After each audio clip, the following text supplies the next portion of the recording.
Halo Tribuners, kembali menjumpai Anda, saya Nila Irda di program Tribunnews On Cam. Di episode kali ini, saya akan berbincang dengan seorang ekonom dari Universitas Surakarta. Beliau adalah Bapak Agus Trihatmoko. Beliau ini adalah penemu sekaligus pencetus konsep dan juga buku ekonomi Murakabi. Seperti apa ceritanya? Saya sudah tersambung dengan Pak Agus. Langsung saja kita berbincang dengan beliau. Halo Bapak, selamat sore. Pak Agus, bagaimana kabarnya? Sehat? Di tengah pandemi ya Pak, tapi tetap produktif dan juga Bapak ini adalah penulis dan juga pencetus buku ekonomi Murakabi. Mungkin bisa dijelaskan Pak Agus bagaimana ceritanya perjalanan buku ekonomi Murakabi ini? Terima kasih Mbak Dila, ini kesempatan yang baik untuk menjelaskan tentang ekonomi Murakabi yang kemarin sudah diketahui di berbagai media sebelumnya. Yang pertama adalah sebetulnya pemikiran Murakabi ini sudah terlintas di benak saya sejak saya sebelum kuliah doktor, yaitu ketika tahun 2012. Kemudian di dalam perjalanan waktu memang itu terus berkembang dalam hati dan pikiran, hanya saja memang belum sempat menulis. Kemudian setelah saya lulus tahun 2016, lulus studi doktor saya dari Universitas 11 Maret, saya mulai dalam berbagai kegiatan diskusi, seminar, dan lain sebagainya, mencoba menggali sistem ekonomi Indonesia itu, dan seterusnya dari kegiatan-kegiatan itu, singkatnya pada 2017 saya menghasilkan satu makalah, yaitu tentang tata kelola BUMN. Namun makalah itu akhirnya saya susun menjadi sebuah artikel ilmiah, dan waktu itu ada sedikit hambatan untuk terbit di Indonesia, sehingga saya terbitkan di salah satu penerbit di jurnal internasional di Las Vegas, United States. Dan alhasil itu terbit di bulan Januari tahun 2018. Nah, mulai dari situ yang di luar dugaan adalah sambutan dari para penerbit jurnal-jurnal dari berbagai belahan dunia mengapresiasi artikel tersebut.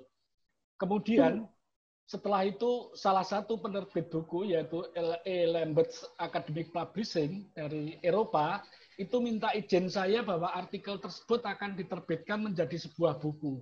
Singkatnya dengan satu izin dari penerbit jurnal akhirnya itu menjadi satu buku tentang tata kelola manajemen BUMN yang saya sebut dulu teorinya adalah manajemen kepemilikan aset negara. Sampai di situ saya terus mendapat apresiasi dari berbagai penerbit di luar tentang artikel tersebut, hingga saya pun waktu itu memperoleh kesempatan untuk menjadi editorial di beberapa jurnal internasional. Dan utamanya mereka minta agar saya mengirimkan artikel sejenis bagi mereka. Mempertimbangkan itu, akhirnya saya berpikir untuk menuliskan ke dalam buku, karena di dalam artikel tersebut ada satu alinea yang menyebutkan tentang ekonomi Murakabi, tetapi belum terdeskripsikan. Sehingga saya berpikir untuk menulis di dalam buku itu. Dan singkatnya pada September 2018, buku tersebut selesai dan kami ajukan ke penerbit yang tadi menerbitkan artikel saya, yang menerbitkan buku tadi di L.P. Lambert Academic Publishing, menerbitkan buku ekonomi Murakabi dalam bahasa Inggris, yaitu disebut Murakabi Economics. Dengan tema waktu itu adalah bagi kesejahteraan rakyat dan perdamaian dunia. Nah, mulai dari situlah buku setelah terbit, tentu saya belum ada kesempatan untuk membahas itu kecuali dengan teman-teman satu kelompok diskusi kami tentang bagaimana ekonomi Murakabi yang saya tulis dalam buku tersebut. Kemudian baru di tahun 2019 itu saya ada kesempatan international conference di Vietnam. Buku itu saya bagikan kepada beberapa kolega, satu dari Inggris, 2 orang dari Vietnam, kemudian 1 orang dari India untuk mereka kaji. Dan sepulang dari Vietnam kebetulan saya mendapat undangan untuk memberikan orasi ilmiah di Sekolah Tinggi Ilmu Ekonomi Asoleh di Pemalang. Dalam orasi tersebut saya menitipkan, mengenalkan ekonomi murakabi itu bagi peserta, wisudawan maupun para hadirin yang ada. Melihat itu cukup mendapatkan respect, kemudian saya memberikan rilis kepada media, nanti bisa dicek juga di sana. Nah, baru kemudian 2019 hanya sampai di situ, akhirnya di 2020 ini ada tawaran dari grupnya penerbit LAP, itu untuk menerjemahkan buku itu menjadi bahasa Eropa dan Amerika Latin, dan alhasil itu akhirnya terbit di bulan akhir Juli kemarin. Begitu, Mbak. Baik, Pak Agus, bukunya juga diterjemahkan di beberapa bahasa. Ada berapa banyak bahasa, Pak, kalau boleh dirinci lebih detail? Itu ada 8 bahasa nasional negara-negara di Eropa, yaitu pertama adalah bahasa Spanyol, Portugis, Prancis, Jerman, Belanda, Italia, Rusia, dan Polandia. Nah, kenapa waktu menawarkan penerbit itu bilangnya adalah bahasa-bahasa negara Eropa dan Amerika Latin? Ternyata bahwa bahasa, misalnya bahasa Portugis, bahasa Spanyol itu diakui resmi sebagai bahasa nasional di Amerika Latin. Bahkan termasuk bahasa Prancis misalnya juga ada di Amerika Latin dan juga banyak di negara Afrika. Kemudian di internal Eropa sendiri seperti bahasa Rusia itu juga sampai ke Asia Tengah, yaitu bagi negara-negara yang pecahan Uni Soviet zaman dulu, ya. Itu yang akhirnya kita melihat bahwa dari 8 bahasa ini cukup mewakili bagi pemahaman dunia. Kemudian apalagi kalau ditambahkan bahasa internasional yaitu bahasa Inggris, maka disitulah akhirnya ini saya pikir ini sudah cukup mewakili untuk berbagai negara, sehingga totalnya 8 plus bahasa internasional bahasa Inggris sehingga ada 9, Mbak Nila. Baik, tapi saat ini kan untuk bahasa Indonesia sendiri juga belum begitu ya, Pak Agus. Apakah ada rencana atau semacamnya, Pak, untuk juga diterjemahkan di bahasa Indonesia? Saya mohon doa restunya saja, semoga saya segera bisa mewujudkan menulis ke dalam bahasa Indonesia. Sebetulnya maksud saya kemarin yang asli itu ingin langsung diterjemahkan saja, tetapi agak sedikit problem kaitannya legalitas antar penerbit. Sehingga ketika saya harus menulis tentunya harus menggunakan narasi yang berbeda agar tidak semacam duplikasi begitu. Ini yang memerlukan waktu.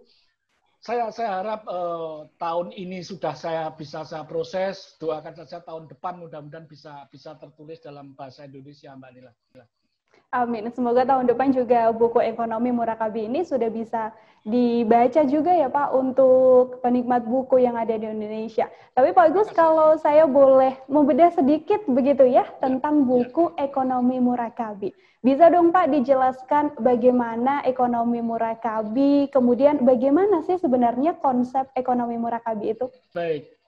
Sebelum masuk ke konsep, saya akan cerita tentang narasi atau deskripsinya terlebih dahulu. Murakabi itu di dalam kamus bahasa Indonesia diartikan adalah memiliki kebermanfaatan luas atau menguntungkan bagi orang banyak. Menikah dari deskripsi kamusnya. Kemudian kata murakab. Murakab itu adalah sesuatu yang majemuk dan bertumpuk. Itu artinya kemudian dari sinilah kita terjemahkan aplikasinya kepada sebuah sistem ekonomi. Namun sebelum ke sana bahwa Murakabi sendiri memang itu lebih populer dikenal oleh masyarakat Jawa bahwa saling berbagi, kemudian saling memberi, itu yang disebut adalah waktu itu sesuatu yang memiliki kebermanfaatan bagi orang lain atau istilahnya Murakabi. Tetapi dalam konteks tata bahasa ini sudah diakui di dalam kamus besar bahasa Indonesia seperti yang sudah saya sebutkan tadi. Sehingga dari Murakabi itu sendiri, ketika ini menjadi sebuah filosofi atau madhab atau peradaban, itu menjadi sebuah isme atau murakabisme. Kenapa demikian? Karena sebuah ilmu pengetahuan memang harus ada filosofinya. Kemudian filosofinya seperti apa yang kemudian kita turunkan ke dalam konsepnya. Nah, konsepnya itu intinya sebetulnya agar mudah dipahami oleh masyarakat terlebih dahulu adalah bahwa masyarakat atau rakyat memiliki hak ataupun memiliki kesempatan untuk ikut ambil bagian sebagai pemegang saham di perusahaan-perusahaan besar. Perusahaan besar bisa jadi perusahaan swasta nasional maupun multinasional dan terutama juga bagi BUMN kalau seperti di Indonesia. Itu dengan demikian ketika konsep itu dijalankan membuat sebuah sistem. Sistem artinya ada kebijakan pemerintah suatu negara, kalau di Indonesia tentunya pemerintah Indonesia mengatur itu. Dengan mengatur itu maka partisipasi masyarakat dan publik ini untuk bisa ikut memiliki saham-saham di perusahaan-perusahaan besar tadi. Ini konsepnya. Kemudian ketika perusahaan besar itu apakah masih boleh di pasar modal? Tentu boleh. Tinggal itu secara konsep pengaturannya berapa porsi dipegang oleh pemegang modal besar itu, kemudian berapa bagi publik dan masyarakat, kemudian di pasar modal berapa, dengan konsep 80% mestinya milik publik. Kemudian yang 20% adalah miliknya misalnya pemodal besar, kalau BUMN adalah pemerintah pusat. Itu mungkin konsepnya seperti itu, Mbak. Berarti bisa saya katakan bahwa ekonomi murakabi ini menguntungkan untuk publik atau masyarakat, begitu Pak Agus? Betul, sehingga di dalam buku murakabi temanya adalah bagi kesejahteraan masyarakat dan perdamaian dunia. Nanti kita akan eksplor itu bagaimana tentang perdamaian dunia ketika kita akan sudah bicara nanti di makna 17 Agustus ataupun dan lain sebagainya. Baik, Pak Agus, hal apa sih Pak yang kemudian muncul atau yang mendasari begitu ya sampai tercetusnya adanya konsep ekonomi murakabi ini? Yang mendasari pertama begini Mbak, secara umum bahwa di suatu negara, hampir dikatakan di berbagai belahan negara di dunia dan termasuk di Indonesia, itu kesenjangan antara kelompok marginal, dalam hal ini adalah masyarakat luas, itu kesenjangan dengan kelompok elit ekonomi itu sangat jauh sekali. Sehingga outputnya adalah yang selama ini terjadi adalah kesenjangan antara kelompok miskin dengan kelompok kaya. Dari situlah akhirnya kita berpikir ada sistem apa untuk mengatasi. Karena untuk mengatasi itu tidak sekedar orang miskin itu dibantu dalam bentuk sumbangan-sumbangan. Sumbangan adalah insidentil. Tetapi ketika kita sudah bicara sistem, itu berbicara sustainable, keberlanjutan. Dengan keberlanjutan itu membangun sebuah mekanisme agar kesenjangan antara kelompok ekonomi bawah dengan atas itu tidak semakin tinggi. Ini yang pertama dalam konteks mikro. Dalam konteks makro, kesenjangan juga terjadi akhirnya antara negara-negara sedang membangun atau negara tertinggal dengan negara-negara besar. Kesenjangan ekonominya sangat dominan, itu adalah negara-negara kuat dan besar yang mendominasi. Dalam bahasa kritisnya saya sebut banyak negara dihegemoni ekonominya oleh kelompok perusahaan negara-negara besar di suatu negara, termasuk di Indonesia. Kenapa? Karena ekonomi Indonesia juga sama, itu ketergantungannya dengan negara luar, khususnya negara-negara besar ini sangat besar. Apalagi kalau kita sudah bicara ke korporasi nanti. Korporasi besar kita di luar BUMN itu mayoritas adalah perusahaan-perusahaan swasta nasional dan mayoritas juga perusahaan-perusahaan multinasional atau perusahaan asing. Ini yang membuat kesenjangan dari makro sampai akhirnya kepada mikro ekonominya. Pak Agus, mungkin bisa dijelaskan Bapak konsep ekonomi murakabi ini akankah mungkin diterapkan di Indonesia, Pak? Kemudian jikalau bisa diterapkan di Indonesia, akan seperti apa nanti sistem penerapannya? Bukan bicara mungkin atau tidak mungkin. Justru bagi Indonesia seharusnya dan mutlak harus bisa diterapkan. Kenapa? Oke. Karena ekonomi Indonesia itu secara konstitusional itu mengatur demikian. Di pasal 33 asasnya adalah berasaskan kekeluargaan. Kemudian yang kedua adalah yang ayat 2 adalah cabang-cabang produksi yang penting, menguasai hajat hidup orang banyak. Yang ketiga adalah masalah bumi dan air, artinya sumber daya alam juga. Itu bagi kemakmuran rakyat, bukan untuk kemakmuran sekelompok korporasi tertentu ataupun elit pelaku ekonomi tertentu. Sehingga kalau saya katakan tadi, itu memang harus diperjuangkan dan dilakukan. Baik, tidak hanya mungkin atau tidak mungkin begitu ya Pak, tapi kalau bisa harus diberlakukan di Indonesia. Kemudian kalau membahas tentang konsep ekonomi murakabi ini, apakah negara di luar Indonesia sudah ada yang melakukan sistem ini, Pak Agus? Secara spesifik, saya belum mengetahui itu. Jadi begini Mbak Nila, saya sebagai editor penerbit artikel ilmiah itu ada 6 di berbagai negara di dunia sana. Saya sering mereview hasil-hasil penelitian tentang ekonomi, bisnis, dan manajemen dari berbagai negara. Demikian juga saya banyak mempelajari hasil-hasil penelitian yang menjadi kajian saya. Saya secara spesifik memang belum melihat adanya suatu negara yang menerapkan ataupun memiliki mekanisme masyarakatnya memiliki saham di perusahaan-perusahaan besar. Ini mungkin bisa dicek lagi. Justru dengan hadirnya buku itu, saya sarankan juga di sana bahwa negara harus mulai melihat kepada negaranya masing-masing, apakah juga sudah menjalankan itu.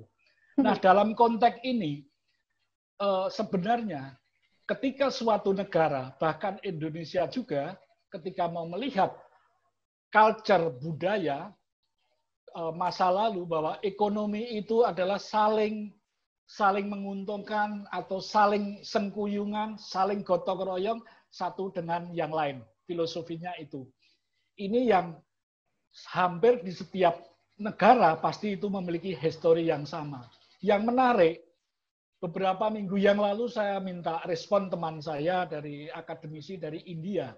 Dia mengatakan bahwa nilai itu ada di negara kami yang diperjuangkan oleh Mahatma Gandhi yang waktu itu adalah dia dengan pendekatan religius. Sehingga ekonomi itu harus juga ada value religiositasnya. Religius artinya kita selalu berpihak kepada masyarakat umum, apalagi yang mereka di dalam posisi lemah, yang tidak mampu dengan segala keterbatasannya.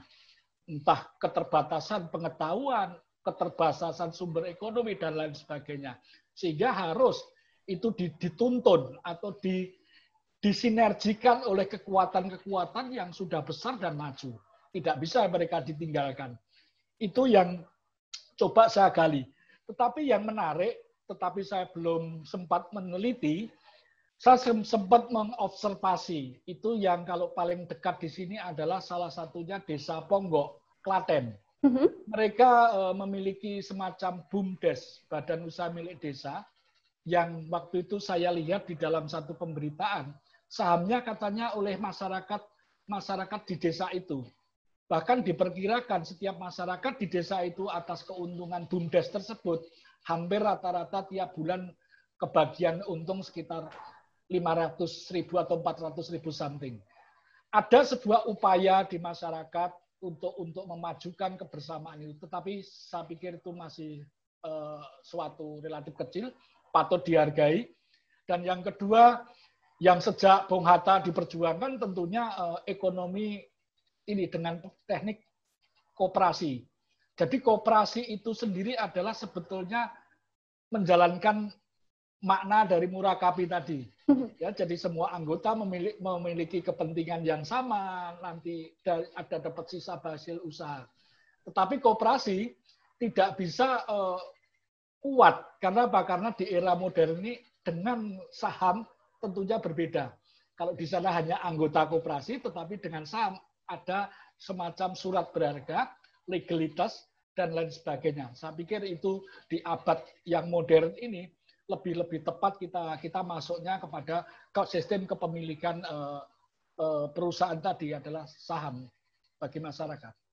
Pak Agus, jika kita berbicara tentang tadi yang Anda sebutkan bahwa sebenarnya sebuah keharusan Indonesia memberlakukan sistem ekonomi murakabi begitu ya. Tapi kalau kita berbicara tentang kendala Pak, jikalau memang nanti diberlakukan, kendala-kendala apa sih yang mungkin awal mula akan dihadapi begitu? Kendala, kalau saya bilang ini kendala terbesar adalah kehendak politik. Kehendak politik para elit negara kita. Kemudian yang kedua juga utamanya adalah di tingkat presiden. Presiden memiliki kewenangan penuh ini. Khususnya kalau BUMN, presiden juga memiliki kesempatan menerapkan ini. Menurut Undang-Undang BUMN yang saya teliti, itu bisa diaplikasikan ke sana. Nah, ini adalah yang kendala terbesar. Kendala kedua yang sedikit agak, tapi itu saya pikir tidak signifikan, adalah kesadaran masyarakat untuk berperilaku peduli. Peduli artinya taat kepada sebuah sistem. Tetapi di dalam sistem ini saya hanya membayangkan ini tidak terlalu sulit. Kenapa? Karena sudah ada perkembangan teknologi digital. Let's say contohnya adalah dengan IKTP nyatanya orang bisa memiliki akses digital, betul ya Mbak ya? Nah, dari situlah nanti secara teknis itu bisa bagaimana merealisasi sebuah kepemilikan saham dan lain sebagainya, itu bisa disinergikan dengan perbankan atau apa itu yang semua sudah bisa sistem online. Kemudian yang kedua bagi saya, pandangan saya tentang akademis operasionalnya.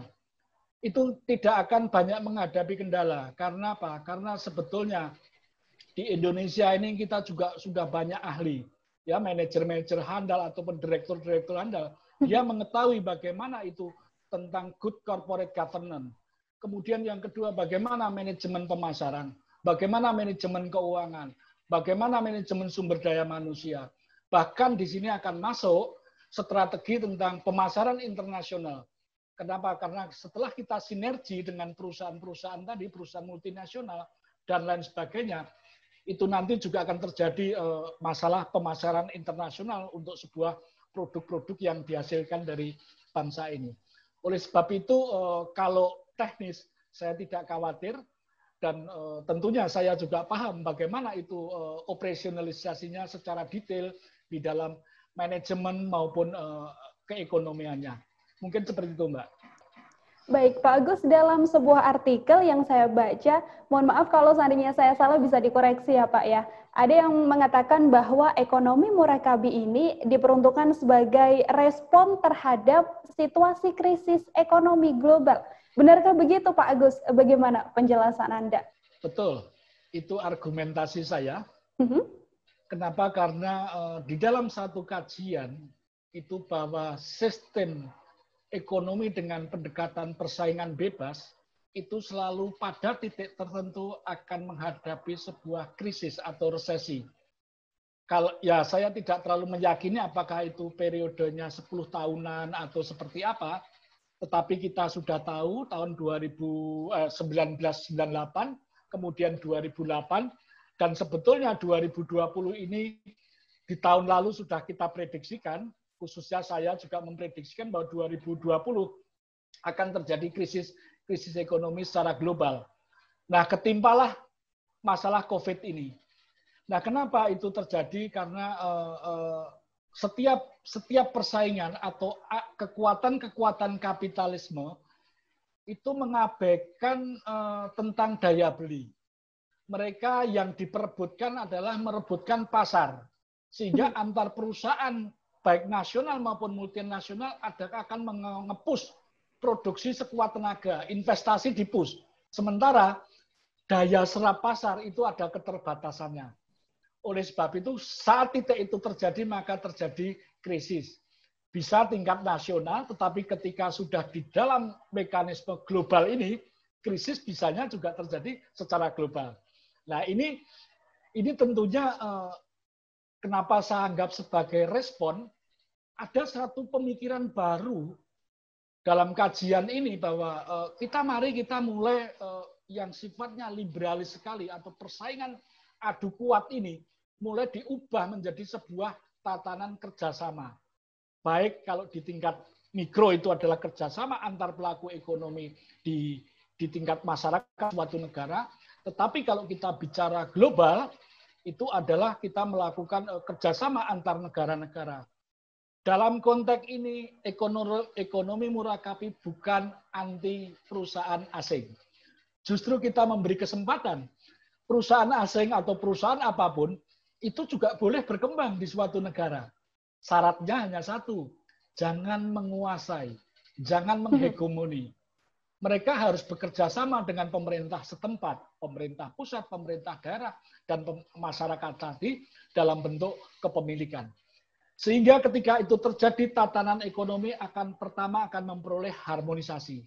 Yang kedua, ketika sudah tertata demikian, maka sebuah investasi tidak asal investasi, tidak ingin menghancurkan satu dengan yang lain. Investasi itu ada batasnya. Itu yang akhirnya saya pikir ketika terjadi resesi hebat ini menjadi sebuah respon atau dalam tanda kutip sebagai refleksi dari pemangku kebijakan minimal di suatu negara. Lebih-lebih kalau itu bisa diterapkan oleh negara-negara besar. Dan tentunya itu saya akan mencatat tambahan catatan bahwa negara-negara besar pun di saat krisis juga mengalami sebuah kesulitan yang luar biasa. Baik, yang perlu digarisbawahi tadi yang Pak Agus katakan adalah ekonomi murakabi tidak anti perusahaan asing begitu ya, yang penting tidak menguasai. Kemudian kalau kita berbicara tentang tujuan Pak Agus, apa sebenarnya mungkin bisa Anda sampaikan untuk Tribuners, apa sih sebenarnya tujuan dibuatnya dan mungkin bisa sampai diberlakukan konsep ekonomi murakabi ini? Tujuannya adalah tetap pertama adalah bagi kesejahteraan masyarakat secara umum. Dalam konteks politik nasional maupun internasional adalah menciptakan sebuah perdamaian antar negara-negara. Sejarah sudah membuktikan bahwa setiap persaingan antar ekonomi antar negara-negara selalu menimbulkan namanya perang dagang. Perang dagang itu sudah menimbulkan ketegangan antar negara. Seperti kita ketahui sekarang, mau alasan COVID ataupun bukan alasan COVID, itu perang dingin atau perang dagang antara negara China dengan Amerika Serikat itu sudah terdeliver sejak tahun yang lalu. Nah, dalam sejarah ketika terjadi perang dagang biasanya memang akan tarik ulur masalah ekonomi. Tetapi ketika itu tidak selesai, biasanya yang kita sama sekali tidak harapkan adalah terjadinya perang fisik. Kalau sudah begitu, ini sangat menyedihkan. Itu sejarah akan mengulang lagi kehancuran dunia kaitannya dengan perang ini. Walaupun sebenarnya kalau di era pasca Perang Dunia Kedua ini, perebutan ekonomi yang melibatkan perang fisik, kita bisa menengok bagaimana terjadinya peperangan di Timur Tengah, bagaimana juga di Afrika, bagaimana di tempat lain. Itu sebetulnya adalah ada kepentingan-kepentingan politik, kaitannya kepentingan ekonomi suatu negara satu dengan yang lainnya. Ini yang sebetulnya kenapa ini sangat penting untuk menjadi perhatian dunia dan khususnya juga bagi Indonesia. Pak Agus, kita sedikit bergeser dan mengingat momen 17 Agustus kemarin bertepatan dengan hari ulang tahun ke-75 Republik Indonesia. Dan menurut saya ini juga menjadi pencapaian besar begitu ya Pak untuk bangsa dengan buku Bapak yang sudah diterjemahkan ke 9 bahasa tadi. Kemudian saya ingin bertanya tentang makna kemerdekaan Pak Agus. Kalau menurut Pak Agus sendiri bagaimana sih makna kemerdekaan untuk Pak Agus, khususnya di bidang ekonomi, begitu ya? Adakah yang ingin disampaikan, Pak? Terima kasih, Mbak Nila. Ini saya sendiri sampai sekarang juga masih seakan belum percaya, gitu kan? sampai buku-buku itu bisa terbit di kancah internasional dengan berbagai bahasa, dan itu tentunya sangat saya syukuri, dan itu adalah bisa menjadi bagian prestasi saya dalam saya meniti karir akademik ini. Namun demikian bisa jadi juga hadirnya buku itu juga menjadi bagian sejarah bangsa kita, bahwa ada sebuah pemahaman baru tentang tata kelola ekonomi yang itu tidak lain diinspirasi oleh bangsa kita sendiri dari konstitusi maupun ajaran-ajaran masyarakat kita. Kemudian yang kedua kaitannya dengan makna 17 Agustus. 75 tahun Indonesia merdeka. Kalau boleh saya cerita, itu termasuk menjadi satu ulasan di dalam buku saya, bahwa sejarah telah membuktikan kepentingan ekonomi di setiap negara dulu itu tidak ada urusan menjajah sebetulnya. Mereka hanya ingin berekonomi seperti dilakukan oleh VOC, dan akhirnya setelah VOC hancur, itu akhirnya ditangani oleh pemerintahan Hindia Belanda. Nah, dalam pemerintahan Hindia Belanda sendiri jelas di sana membangun korporasi-korporasi besar di Indonesia, khususnya di sektor-sektor perkebunan dan pertanian.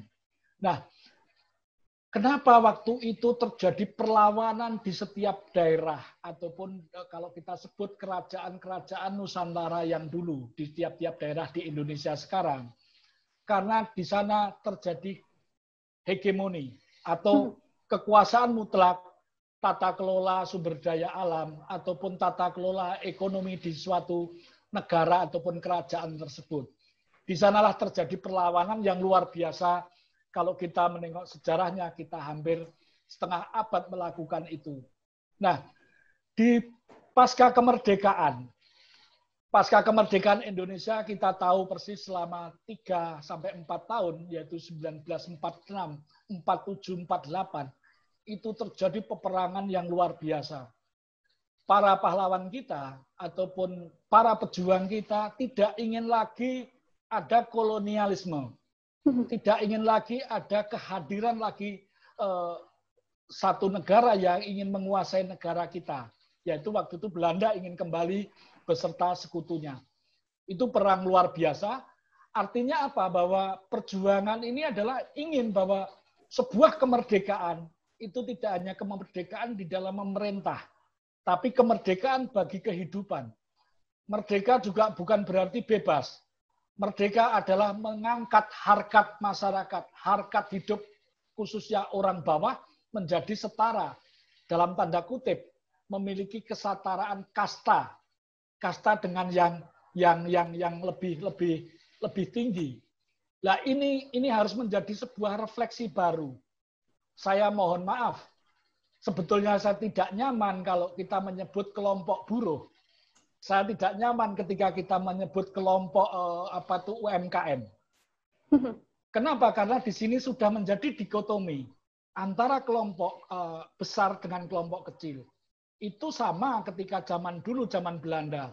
Tuan dengan para hambanya atau enlander bahasa ejekan orang Belanda.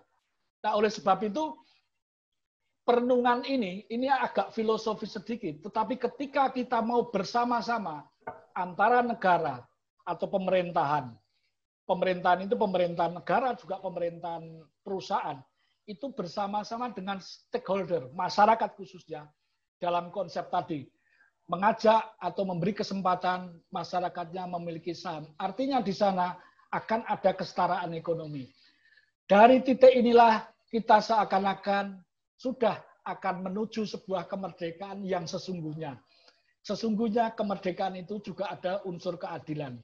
Oleh sebab itu kita balik lagi bahwa cita-cita bangsa kita adalah bukan untuk kelompok tersendiri, bukan untuk negara tertentu, tetapi bagi seluruh kemakmuran rakyat bangsa Indonesia dalam satu keutuhan NKRI.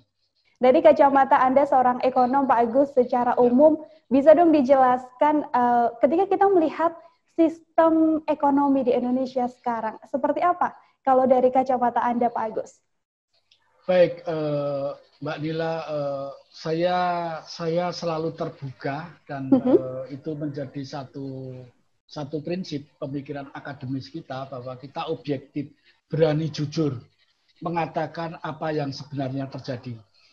Itu kalau sistem ekonomi murakabi memang dalam berbagai kegiatan ataupun bahkan penyampaian saya di berbagai media bahwa kita harus sudah sadar dan jujur bahwa ekonomi Indonesia atau sistem ekonomi Indonesia ini sudah masuk ke ranah neolib atau liberalisme ekonomi.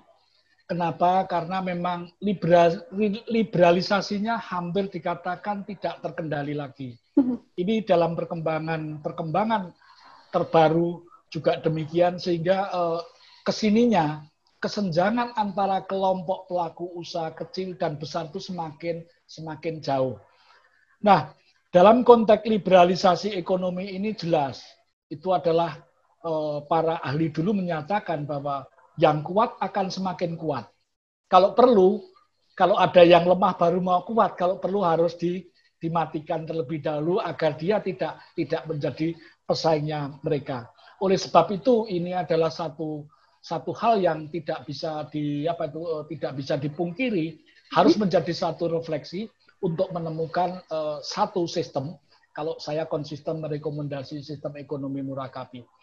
Sebelum saya masuk ke yang lainnya, bahwa sebetulnya kesadaran ini tidak hanya oleh diskusi kita ini. Kalau kita mau menengok sedikit ke belahan di luar sana, kenapa Inggris keluar dari Uni Eropa? Kenapa terjadinya krisis di Yunani itu menggoncang ekonomi Eropa? Kenapa pemerintahan Trump itu mencoba ingin memproteksi atau mengamankan ekonomi negaranya dan lain sebagainya? Mereka sebetulnya juga sedang mengalami satu refleksi. Apa sebenarnya yang harus ditemukan? Oleh sebab itu kalau balik lagi, tawaran ekonomi murakabi memang tidak hanya untuk nasional, ini menjadi satu fenomena baru untuk mengatasi situasi itu. Nah, tadi dalam situasi perekonomian Indonesia, itu dengan sistem liberalisasi otomatis itu akan selalu mengandalkan capital. Sehingga dalam sebuah teori neoliberalis itu kapitalistik atau alirannya kapitalisme. Nah, dalam konteks ini kita melihat, sebelum saya masuk ke masalah contoh mikro, kalau nanti ditanyakan saya akan kasih contoh. Tetapi kalau kita bicara konteks makro, bahwa dengan mengandalkan seperti kapitalisme sehingga pendekatan penyelesaian keuangan dengan pendekatan kapitalisme. Contoh, beban APBN kita yang selalu ketika dianggarkan menjadi sebuah defisit, maka akan ditutupi dengan sistem utang negara. Nah, utang negara Indonesia sebelum COVID sudah cukup besar, hampir 5.500 something triliun. Ditambah COVID ini lagi, nanti akan menembus lagi sekitar 1.000 sekian triliun. Artinya, akumulasi itu adalah bentuk kapitalisme yang akan membebani. Kenapa akan ada beban bunga untuk APBN berikutnya? Pertanyaan berikutnya adalah, kadang-kadang kalau kita mendengar bahasa di publik atau para ekonom yang lain yang sependapat dengan sistem hutang tadi, oh ya, hutang kita adalah masih diambang toleransi PDB atau produk domestik brutonya. Tetapi ketika itu kan asumsi sekarang, kita tahu bahwa hutang yang begitu besar itu akan terus bertambah. Kalau istilah bahasa masyarakat adalah akan terus gali lubang, tutup lubang. Sehingga di ke depan juga, ketika benar-benar mendekati dengan standar rasionya yang sudah membahayakan, kita tidak bisa narik mundur. Ini yang bagi kita adalah sesuatu kejadian yang kita tidak harapkan, bahwa disitulah situasi negara akan dalam kondisi sangat sulit keuangannya. Kemudian dari sektor korporasi. Korporasi memang hampir korporasi besar. itu saya katakan tidak ada yang tidak mendanai biaya perusahaannya dengan hutang. Nah, ketika tadi hutang kemudian piutang terus bergulir dan lain sebagainya, ini yang kita sebut bahwa kadang-kadang di dalam situasi sekarang ini nantinya akan mempersulit di masa yang akan datang. Seperti itu, Mbak. Baik, itu untuk yang makro. Mungkin bisa sekaligus dijelaskan Pak Agus permasalahan-permasalahan mikro. Boleh. Sekarang permasalahan mikro. Pelaku usaha, dalam pantauan saya di 2-3 tahun yang lalu, pelaku usaha mikro dan makro yang besar, usaha kecil dan besar itu ada sekitar 60 jutaan. 99% koma sekian itu adalah UMKM. Nah, disinilah yang tadi terjadi kesenjangan. Kalau kita bicara pertumbuhan ekonomi, itu adalah mengandalkan oleh peran, selama ini adalah peran korporasi besar. Korporasi kecil, perannya ada tetapi sedikit, padahal dia mayoritas bekerja. Itu contoh-contoh realnya. Kemudian contoh mikro lagi, mohon maaf, sekali lagi saya mohon maaf, misalnya sekarang kita bicara tentang pekerjaan yang sangat sederhana yang dilakukan oleh saudara-saudara kita, misalnya pengemudi motor ataupun pengemudi mobil taksi. Bagaimana mereka bisa sangat tergantung, bagaimana mereka sampai dikuasai oleh perusahaan startup yang besar.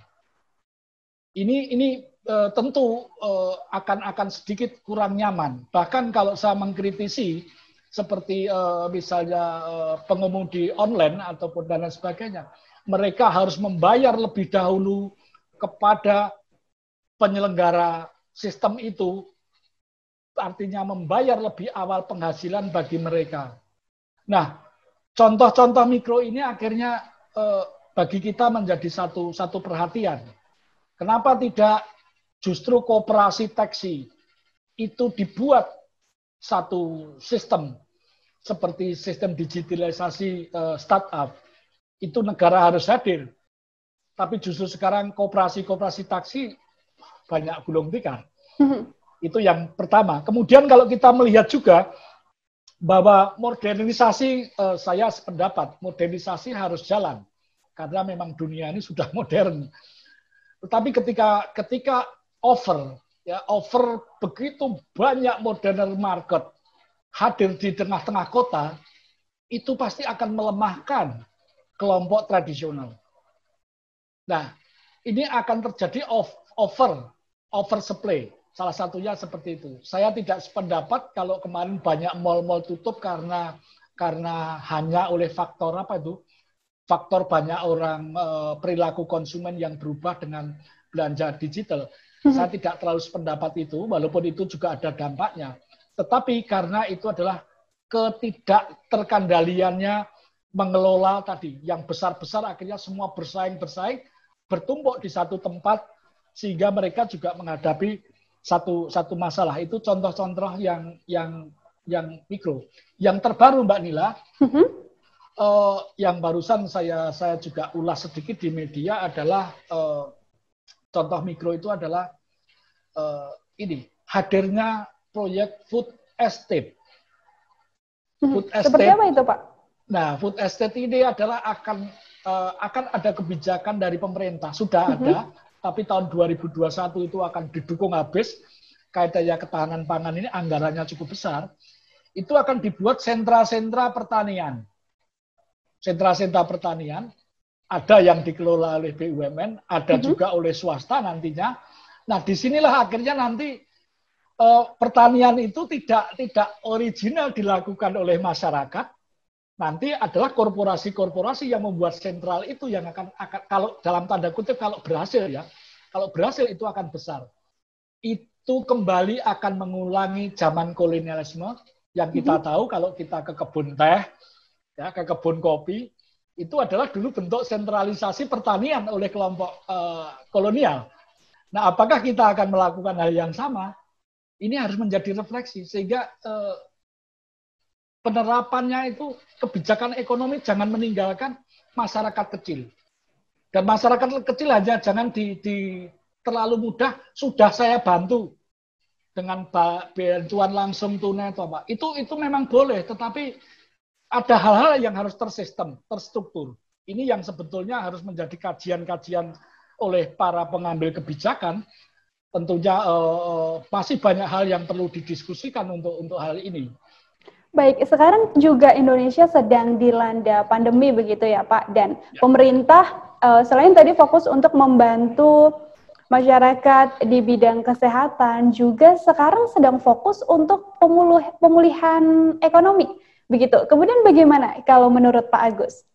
Banyak saya secara fair, jadi beberapa kebijakan yang saya nilai juga tepat, tapi ada beberapa yang juga perlu kita diskusikan atau kita kritisi. Yang pertama, baik urusan pandemi tentunya itu bukan keahlian saya, tetapi itu tentu ada bidang tersendiri yang mengatasi. Hanya saja bahwa beberapa kebijakan pemerintah itu yang sifatnya masih ada yang tepat sasaran dan kurang tepat sasaran.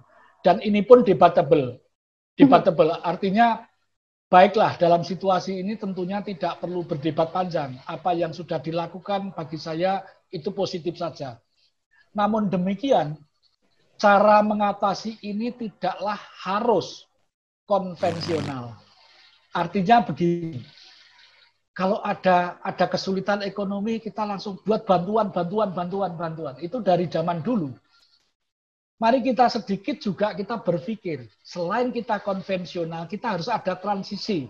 Transisi artinya mencari cara baru. Ya, cara baru tentunya tadi balik lagi. Ekonomi murakabi adalah sebuah cara baru untuk memperbaiki ke depan. Tanpa harus, tentunya ini yang perlu dicatat juga, tanpa harus ketika menerapkan itu membuat sebuah kegoncangan ekonomi yang sedang berjalan.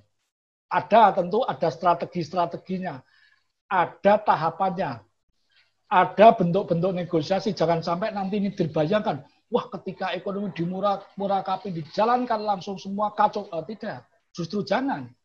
Ada step-step, tetapi harus dimulai dengan satu sistem teknik tertentu. Ini tentu kalau ketika secara teknis itu akan menjadi diskusi tersendiri. Ini Mbak. Baik, terakhir Pak Agus, mungkin bisa dipaparkan bagaimana harapan Anda, khusus untuk harapan Anda juga dengan adanya ekonomi murakabi dan juga secara umum harapan Anda untuk perekonomian Indonesia saat ini. Seperti apa Bapak? Harapannya adalah yang pertama kita bicara operasionalisasinya dulu, yaitu sebetulnya kita harus mulai berani sedikit membatasi. Kenapa sedikit? Bukan menolak. Membatasi tentang impor produk. Ini dalam tanda kutip ketika situasi normal. Impor produk untuk atau barang-barang yang di dalam negeri sebetulnya barang itu sudah ada. Sudah dihasilkan oleh produsen-produsen, oleh perusahaan-perusahaan yang ada di dalam negeri. Banyak hal yang dulu perusahaan dalam negeri, ya memang jangan disalahkan, kalah berkompetisi. Sekali lagi, kita harus hadir turut membantu perusahaan-perusahaan dalam negeri dari tingkat besar sampai tingkat yang kecil agar tidak tergerus oleh produk-produk impor. Kemudian yang kedua adalah membatasi liberalisasi ekonomi, khususnya tentang tata kelola sumber daya alam. Termasuk tadi saya sudah mengkategorikan bahwa sektor agro atau pertanian itu sudah bagian dari sumber daya alam. Karena tanah itu adalah milik negara dan termasuk masyarakat ya.